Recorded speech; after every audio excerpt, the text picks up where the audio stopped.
Hello दोस्तों, आज इस वीडियो में हम कक्षा 9 गणित प्रश्नावली 5.1 का दोस्तों हम पहला क्वेश्चन सॉल्व करेंगे। तो दोस्तों चलिए देखते हैं। दोस्तों चलिए प्रश्नावली 5.1 का पहला क्वेश्चन देखते हैं। तो दोस्तों हमारा पहला क्वेश्चन दिया है प्रश्नावली 5.1 का, दिया है निम्नलिखित कथनों में से कौन कौन से कथन सत्य हैं और कौन से कथन असत्य हैं, अपने उत्तरों के लिए कारण दीजिए। तो दोस्तों इसमें हमको सत्य और असत्य बताना है। तो हमारा प्रश्नावली 5.1 का पहला क्वेश्चन दिया है एक बिंदु से होकर केवल एक ही रेखा खींची जा सकती है। हमारा पहले का पहला क्वेश्चन दिया है, जैसे एक बिंदु है तो दिया है इसमें केवल एक रेखा खींची जा सकती है। ये हमारा असत्य है, असत्य। क्योंकि दोस्तों अगर एक बिंदु दी होगी तो यहाँ हम अनंत रेखाएं खींच सकते हैं, अर्थात असंख्य। एक रेखा नहीं, असंख्य रेखा खींच सकते हैं एक बिंदु से। तो इसलिए हमारा पहले का पहला एक बिंदु से होकर केवल एक ही रेखा खींची जा सकती है, ये हमारा आंसर क्या होगा, असत्य होगा, क्योंकि असंख्य रेखा खींची जा सकती हैं। अब दोस्तों दूसरा देखते हैं। पहले का दूसरा दिया है दो भिन्न बिंदुओं से होकर जाने वाली असंख्य रेखाएं हैं। जैसे दोस्तों दो बिंदु दिए हैं, भिन्न भिन्न बिंदु दिए हैं, तो यहाँ से होकर जाने वाली रेखा असंख्य रेखाएं हैं नहीं, हमारे क्या है, एक रेखा है। क्या लिखेंगे, ये भी हमारा असत्य है, क्योंकि एक रेखा जा रही है, दो भिन्न भिन्न बिंदुओं से एक ही रेखा जा रही है। तो दोस्तों लिखेंगे दो भिन्न बिंदुओं से होकर जाने वाली असंख्य रेखाएं हैं, तो लिखेंगे असत्य। अब दोस्तों चलिए तीसरा देखते हैं। अब तीसरा क्वेश्चन दिया है एक शांत रेखा दोनों ओर अनिश्चित रूप से बढ़ाई जा सकती है। तो दोस्तों हमारा सत्य होगा। देखिए जैसे हमारी रेखा किस तरह से होती है, ये हमारी रेखा है। अब इस तरह से जब ये हमारी रेखा है, इधर भी हम बढ़ा सकते हैं और इधर भी बढ़ा सकते हैं, तो हमारा तीसरा क्या होगा, सत्य होगा, क्योंकि हमारा सही कह रहा है कि अगर दोनों तरफ हम बढ़ा सकते हैं, एक शांत रेखा दोनों ओर अनिश्चित रूप से बढ़ाई जा सकती है, तो हमारा सत्य होगा। दोस्तों पहले का चौथा क्वेश्चन दिया है यदि दो वृत्त बराबर हैं तो उनकी त्रिज्याएं बराबर होंगी।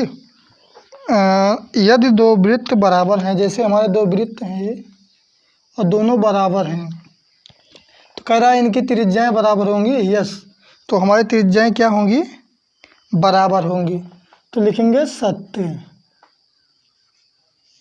अब दोस्तों चलिए चौथा हो गया, पांचवा क्वेश्चन देखते हैं पहले का। दोस्तों पहले का पांचवा क्वेश्चन दिया है आकृति 5.9 में यदि ए बी बराबर पी क्यू और पी क्यू बराबर एक्स वाई है तो ए बी बराबर एक्स वाई क्या होगा। अब दोस्तों देखिए कह रहा है ए बी बराबर अर्थात इसके बराबर ए है पी क्यू, तो पूछ रहा है और पी क्यू बराबर इसके बराबर एक्स वाई है, तो दिया है, तो ए बी बराबर एक्स वाई होगा। अब जैसे दोस्तों देखिए ये हमारा 10 सेंटीमीटर है, ए 10 सेंटीमीटर है, ए भी 10 सेंटीमीटर है। अगर इसके बराबर हमारा ए रहेगा और इसके बराबर ए रहेगा, तो हमारा जाहिर है कि ए बी बराबर एक्स वाई होगा।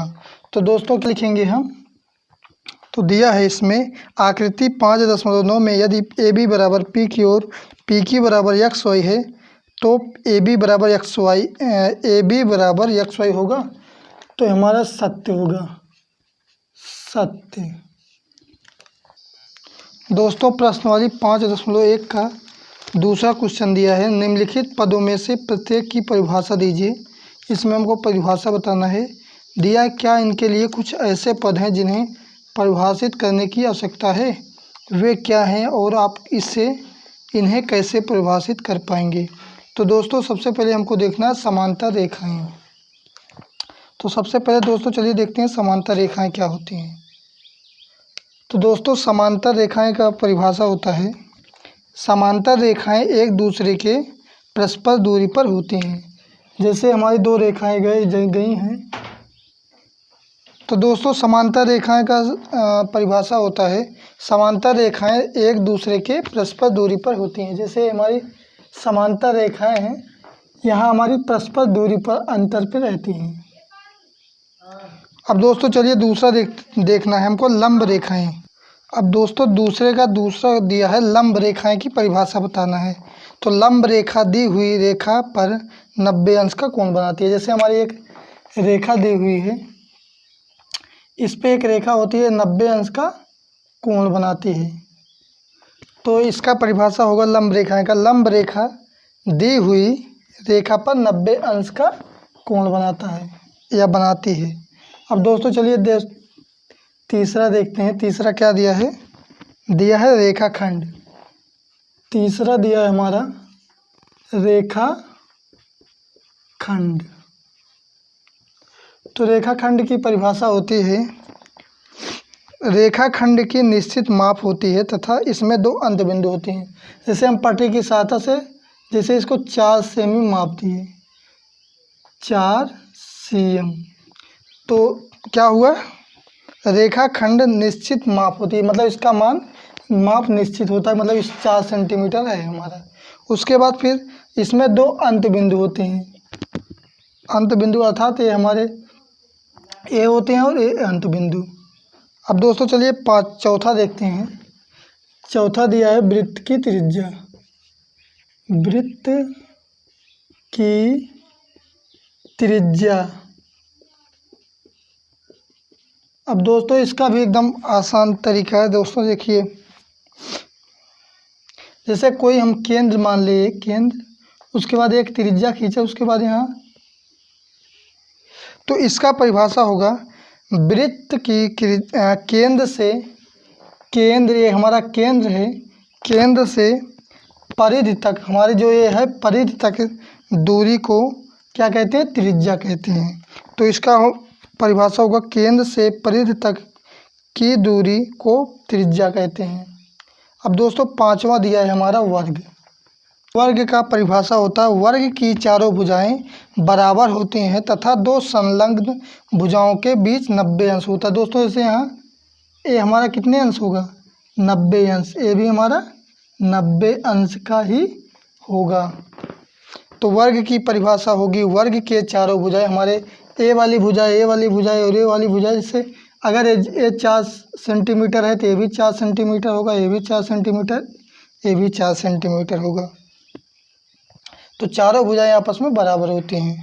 दोस्तों प्रश्नावली 5.1 का अगला क्वेश्चन अगले वीडियो पार्ट 2 में सॉल्व करूंगा। दोस्तों ये वीडियो आपको कैसा लगा कमेंट में ज़रूर बताएं और हमारे एजुकेशन रंजीत कुमार चैनल को सब्सक्राइब करें। धन्यवाद।